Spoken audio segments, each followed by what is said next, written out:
Radhe Radhe everyone, आप देख रहे हैं सीरियल सियापा, जहां पे मिलती है आपको आप ही के फेवरेट शो के इंटरेस्टिंग अपडेट। आज रात के एपिसोड की शुरुआत में दिखाया जाएगा भस्मासुर मोहिनी के रूप पर पूरी तरह से मोहित हो चुका होगा और उससे कह रहा होगा कि तुम्हारे जितनी खूबसूरत स्त्री मैंने आज तक नहीं देखी मोहिनी, और यहाँ पर उसे छूने की कोशिश करेगा। लेकिन यहाँ पर मोहिनी अपनी अदाओं में भस्मासुर को और भी ज़्यादा फंसाते हुए नजर आएंगे और यहाँ पर कहती हुई आएंगे नजर कि तुम मुझे छू नहीं सकते क्योंकि तुम मेरे अभी कोई हो नहीं। और यहाँ पर वो अपनी अदाओं से उसे और भी ज़्यादा ले जाती है और फिर उठकर जाने लगती है। यहाँ पर भस्मासुर कहता है कि तुम ऐसे मुझे छोड़कर कहाँ जा रही हो। तभी यहाँ पर मोहिनी कहती है कि दरअसल ये मेरे श्रृंगार का समय हो गया है और मुझे पुष्प चुनने जाना है। और ये सुनकर के भस्मासुर कहता है कि अगर आपकी सेवा का मौका मुझे मिले तो इससे ज़्यादा उत्तम कुछ और नहीं होगा, इसलिए आप मुझे अपनी सेवा का मौका दें और मैं आपके लिए यहाँ पर पुष्प चुन देता हूँ और फिर आपका श्रृंगार भी करूँगा।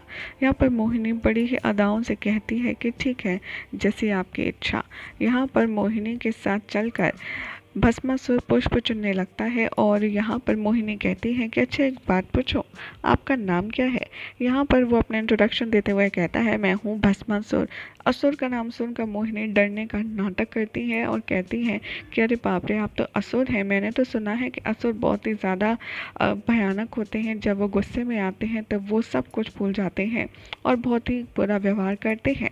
भस्मासुर कहता है कि मैं आपको वचन देता हूँ कि मैं आपके ऊपर कभी भी गुस्सा नहीं करूंगा और मैं आपका दिल केवल प्रेम से ही जीतूंगा, और जब मैं जीत जाऊंगा और आपको मेरे प्यार पर भरोसा हो जाएगा तब मैं आपको स्वयं इन पुष्पों की माला बना करके आपके गले में हार के बतौर पहनाऊंगा।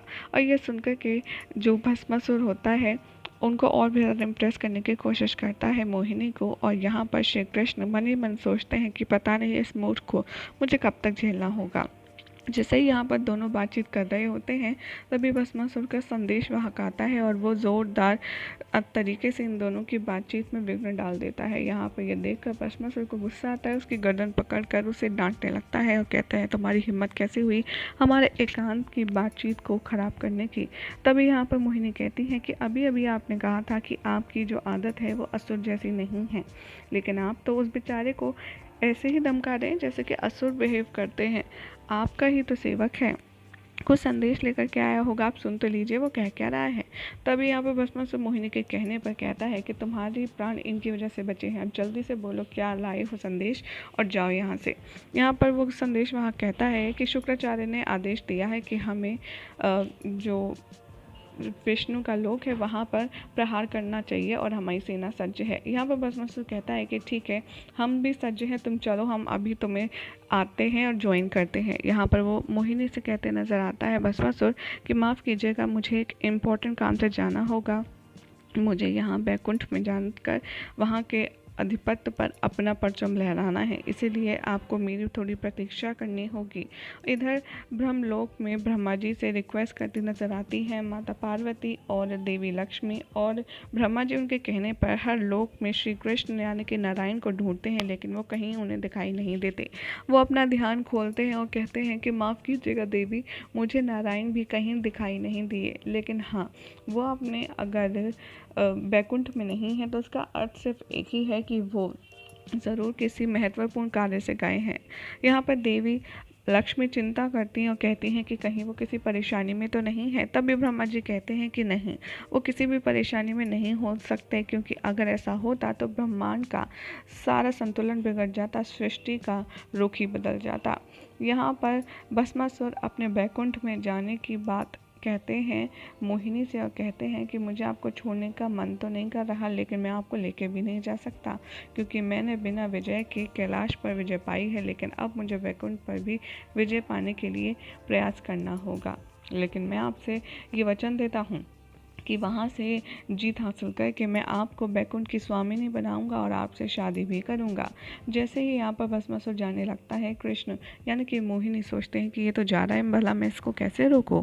तभी वो पीछे से आवाज़ देती है और कहती है मोहिनी, भस्मासुर जी, मैं क्या कह रही थी कि मेरे पास एक उपाय है जिससे ना आपको जाना पड़ेगा और ना ही आपको मुझे वहाँ अपने साथ ले जाने की आवश्यकता है और आपका काम भी हो जाएगा।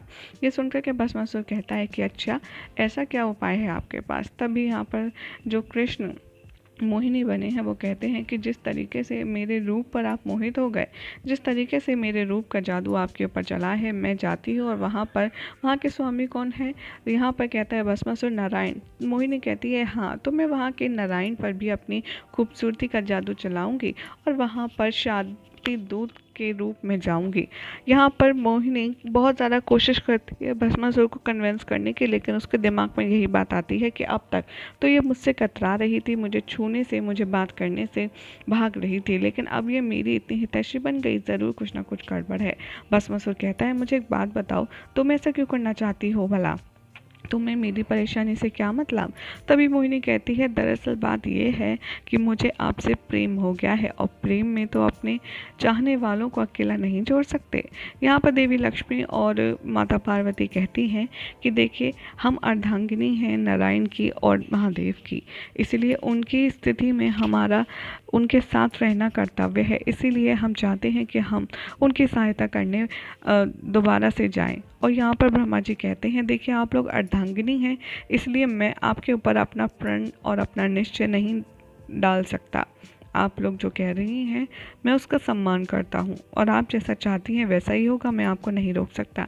यहाँ पर दोनों ब्रह्मदेव से परमिशन लेकर के बैकुंठ पहुंच जाती है, जहां पर जो महादेव होते हैं वो पूरी सेना को सज्ज कर रहे होते हैं और नारद मुनि से कह रहे होते हैं कि तुम महादेव यानी कि हमारी सेना की तरफ से लड़ोगे, क्योंकि नारायण के एकमात्र जो दूत हो वो आप ही हो, आप ही सबके पास देश लेकर जाते हो और आप ही उनके अंधे भक्त हो, इसलिए आपने अपने नारायण से ये सब तो सीखा ही होगा। नारद मुनि कहते हैं कि माफ़ कीजिए, मुझे तो शस्त्र अस्त्र चलाना नहीं आता। हाँ, अगर युद्ध वार्ता का होता तो मैं अवश्य भाग लेता और अवश्य मैं आपके ओर से जीत कर भी दिखा था। यहाँ पर नारद मुनि को ताना मारते हुए कहते हैं महादेव कि लगता है आपने अपने प्रभु से उन्हीं की भांति सिर्फ तर्क करना और बातें बनाना ही सीखा है।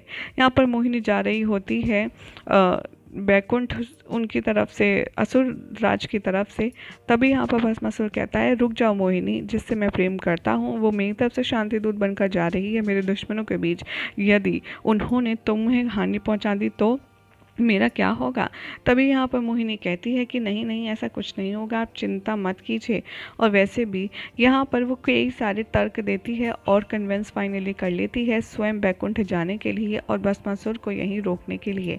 यहाँ पर सभी लोग इकट्ठा हो जाते हैं बैकुंठ में और महादेव के आदेश के अकॉर्डिंग सभी युद्ध के लिए सज्ज हो जाते हैं। उधर से दिखाया जाएगा कि जो भस्मासुर है उसकी सेना आती है और पीछे से एक स्त्री का स्वर आता है, जिसे देखकर सभी लोग हैरान हो जाते हैं और महादेव श्री कृष्ण का ये नया अवतार यानी कि नारायण का ये मोहिनी अवतार देखकर बहुत ज़्यादा खुश हो जाते हैं और हंसने वाले होते हैं।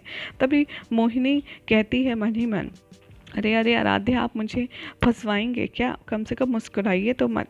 यहाँ पर महादेव कहते हैं प्रभु आपने एक ऐसा अवतार लिया है। तभी नारायण कहते हैं अब परेशानी इतनी अतरंगी थी तो अपना अवतार तो हमें कुछ निराला ही लेना था ना। वैसे भी मैंने आपको वचन दिया था कि मैं किसी को भी हानि नहीं पहुंचने दूंगा और भस्मासुर को यह हानि से रोक लूंगा। तो देखिए, मैंने रोक लिया, लेकिन अब मैं आपसे थोड़े से मज़े लेने आया हूं, तो थोड़े से तो मज़े लूँगा।